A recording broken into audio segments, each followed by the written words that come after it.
तो गाइस मैं हूं अंकित और आप देख रहे हैं रेसलिंग फैंस नेटवर्क। शुरू करेंगे गाइस हम लोग अपनी बातों को सबसे पहले क्राउन जूल टाइटल से। तो देखो क्राउन जूल आने वाला है इंडियन डब्ल्यूडब्ल्यूई का। इस बार जो क्राउन जूल होने वाला है वो सऊदी अरेबिया से नहीं बल्कि ऑस्ट्रेलिया से होने वाला है। तो क्या यहाँ पे क्राउन जूल टाइटल डिफेंड होगी? क्योंकि भाई इंट्रोड्यूस तो ऐसे किया गया था इस टाइटल को जैसे सऊदी अरेबिया की वर्ल्ड हेवीवेट चैंपियनशिप है। अभी क्या है अपडेट मैं आपको बता देता हूँ भाई। वाइपर रिपोर्ट्स एंड bodyslam.net का कहना है कि the idea right now is that the Crown Jewel championships will not be on the line at Crown Jewel this year. Crown Jewel takes place in Australia this year instead of Saudi Arabia. कहा जा रहा है कि फिलहाल plan यह है कि WWE वाले क्राउन जूल चैंपियनशिप को ऑन द लाइन नहीं रखने वाले इस साल के क्राउन जूल में। मींस कि जब क्राउन जूल सऊदी में होगा तभी crown joule titles on the line जाएगी। पहले तो भाई इस टाइटल को इंट्रोड्यूस करने का कोई सेंस था ही नहीं। एट द फर्स्ट प्लेस कोई नहीं था। जब भी इन्होंने सऊदी के लिए कुछ नया इंट्रोड्यूस किया भाई वो चीज़ फेल हुई है। चाहे इन्होंने इससे पहले जो ट्रॉफी वगैरह एक आधी वर्ल्ड कप आपको याद होगा जो हुआ था जिसको सेन मैकमैन ने जीता था, if I am not wrong, वो वर्ल्ड कप इंट्रोड्यूस किया वो बेकार का कोई याद नहीं करता। एक ब्रॉन स्ट्रोमन को टाइटल इन्होंने दी थी ग्रेटेस्ट रॉयल रंबल वाली,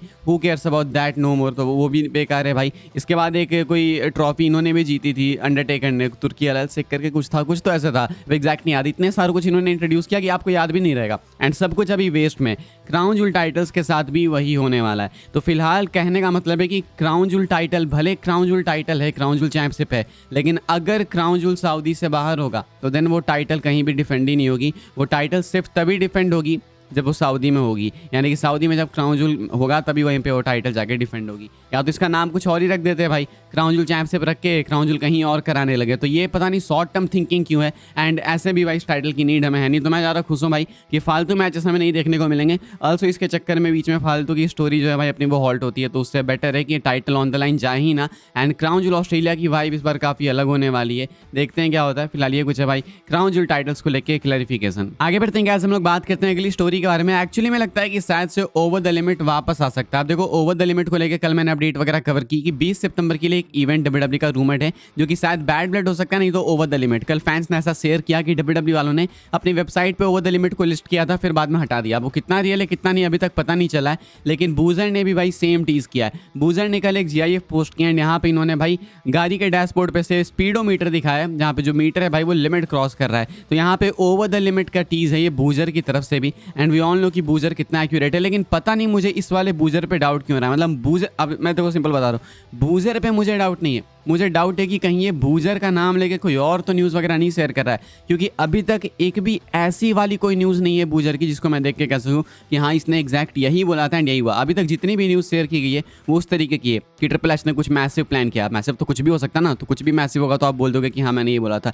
तो इसलिए मैं ऐसा नहीं बोलूँगा कि बिल्कुल आप श्योर हो जाओ कि बूजर ने टीज़ किया, मतलब है मैं हो जाऊंगा तो मैं आपको बताऊंगा। लेकिन फिलहाल बूजर की तरफ से टीज आया है कि ओवर द लिमिट शायद एक्चुअली में वापस आ सकता है। आगे बढ़ते हैं आज हम लोग बात करते हैं रॉयल रंबल 2026 के बारे में, यानी कि भाई अपना अगला जो रॉयल रंबल होने वाला है सऊदी से होने वाला है। एंड इसको कौन जीत सकता है, दो नेम्स हम लोग करेंगे डिस्कस भाई, मेंस वुमेन्स दोनों की बात कर रहा हूं मैं। एक है रोमन रेंस। रोमन रेंस हो सकता है भाई कि आपको अगले साल रॉयल रंबल जीतते हुए देखने को मिले। एंड एक है लिव मॉर्गन। हालांकि जब कल Q&A में क्वेश्चन मुझसे किया गया कि रोमन जीत सकते हैं कि अगले साल का रंबल, तो मैंने बोला कि जीत सकते हैं, लेकिन मुझे लगता है कि पंक जीतेंगे, ज़्यादा मुझे ऐसा लगता है। लेकिन इंटरनेट पे भाई ये दोनों नेम्स बहुत ही ज़्यादा फिलहाल तेज रफ्तार से भाग रहे हैं, Roman Reigns, Liv Morgan. Morgan के चांसेस मुझे ज़्यादा लगते हैं क्योंकि एक्सपेक्टेड है कि वो अगले साल के स्टार्टिंग में ही वापस आएंगी।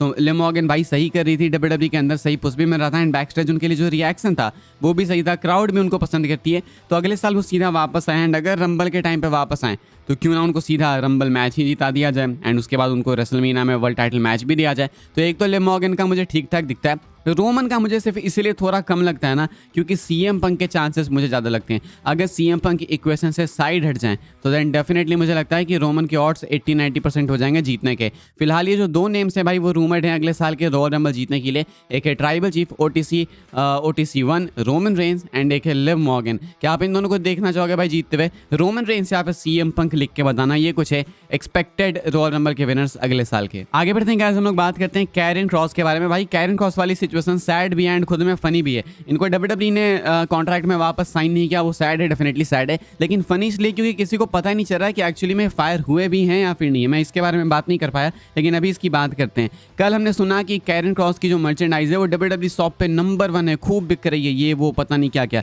लेकिन अभी भाई कहा गया कि नहीं ऐसा कुछ नहीं है, बस फालतू की न्यूज़ थी। तो कहा गया कि the recent report about Kross someone made on Twitter saying Kross has outsold John Cena in merch and is a bigger draw than him in 2025 is total bullshit and many within WWE are having a laugh. WWE ने जब ये report देखी, मतलब ये Twitter पे tweet जो viral हो, वो देखा कि कैरन क्रॉस ने जॉन सीना से ज़्यादा मर्चेंडाइज बेच ली, तो डब्ल्यूडब्ल्यू वाले काफ़ी हंस रहे थे कि भाई ये क्या बकवास है, क्योंकि ये रियलिटी नहीं है, एक फेक रिपोर्ट थी, फेक ट्वीट था, एंड जिसको कि शेयर भी किया था कैरन क्रॉस ने। बेसिकली कैरन क्रॉस को भी लगा कि हाँ मैंने ज़्यादा मर्चेंडाइज बेच ली जॉन सीना से। इवन स्मैकडाउन में जो कुछ हल्के फुल्के 10-11 सेकंड के चैंट थे उसको भी खूब शेयर किया कैरन क्रॉस ने। डब्ल्यूडब्ल्यू वाले इन चीज़ों पे हंस रहे हैं कि ये क्या है भाई। मतलब ऑनेस्टली बोलूँ तो देखो, चैंट्स थे क्रॉस के लिए, बिल्कुल थे, लेकिन ये वो वाले नहीं थे जिसके लिए किसी को वापस लाया जा सके। अब मैं चलो मान लेता हूँ एक सेकंड के लिए कि ये वर्क है, मान लो डब्ल्यूडब्ल्यू ने एक्चुअली में क्रॉस को फायर नहीं किया, जस्ट सपोज करो कि नहीं किया है एंड ये सब कुछ एक वर्क है, तो डब्ल्यूडब्ल्यू वाले अब देख रहे होंगे ये वर्क करने के बाद कि क्रॉस के लिए कोई डिमांड ही नहीं है ज़्यादा, मतलब 1000 में से कोई 2 बंदे चाह रहे हैं कि क्रॉस वापस आए,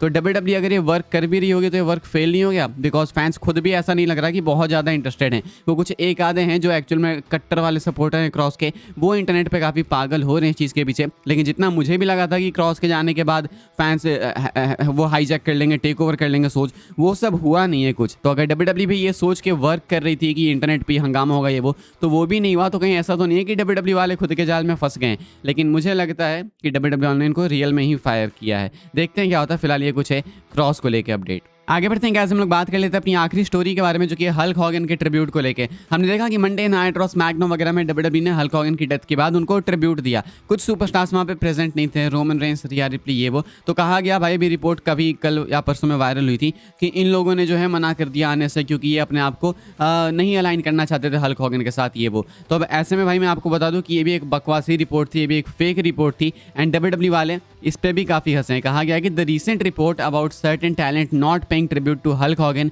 is also bullshit. WWE says certain names just were not required to appear on stage a few weeks back. कहा जा रहा है कि बस कुछ नेम्स की जरूरत ही नहीं थी, मतलब नीड ही नहीं थी कि रोमन स्टेज पे आके वैसे भी क्या ही कर लेंगे। एंड दूसरा शायद ऐसा कहा गया कि रोमन के कैरेक्टर के साथ वो चीज़ अलाइन नहीं करती है। तो ये कितने एक्यूरेट है कितनी नहीं भाई देखो मुझे नहीं पता, लेकिन मैं इतना आपको बता सकता हूँ डेफिनेटली कि कोई भी सुपरस्टार इसे मना नहीं करेगा कि नहीं मैं नहीं आ सकता, क्योंकि काफ़ी नेगेटिव जो है ना इम्पैक्ट क्रिएट करेगा फिर उसके लिए बैक स्टेज। तो कोई अपने मतलब क्यों ही कॉज करना चाहेगा इशू। बाकी तुम देखोगे तो बहुत सारे ब्लैक्स भी थे जो कि स्टेज पे खड़े थे, तो ऐसा नहीं कि ट्रिब्यूट में आने से कोई मना करता है। तो ये जितनी भी रूमर्स थी जो लोग हंस रहे थे इंटरनेट पे कि हल्क हॉगन के ट्रिब्यूट में आने से लोगों ने मना कर दिया है, वो ये सब बकवास चीज़ें, कोई रिपोर्ट सही थी ही नहीं, ये रिपोर्ट ही इनएक्यूरेट थी। एंड डब्ल्यूडब्ल्यू ने इसको खुद ही डिबंक किया एंड खुद इस पर बहुत ही हंसे हैं। फिलहाल इस वाली वीडियो के लिए यही सारी अपडेट्स थी एंड आई होप्स आपको इन्फॉर्मेशन मिली हो तो वीडियो को लाइक कीजिएगा, शेयर कीजिएगा, सब्सक्राइब कीजिएगा चैनल को, ताकि आने वाले टाइम के अंदर आपको और भी सही डब्ल्यूडब्ल्यू की अपडेट्स वगैरह सबसे पहले देखने को मिलते रहे। फॉलो कर सकते हैं आप लोग मुझे इंस्टाग्राम एंड ट्विटर पर, लिंक आपको मिलेगी डिस्क्रिप्शन में। ज्वाइन कर सकते हैं व्हाट्सएप चैनल को, उसके भी लिंक डिस्क्रिप्शन में।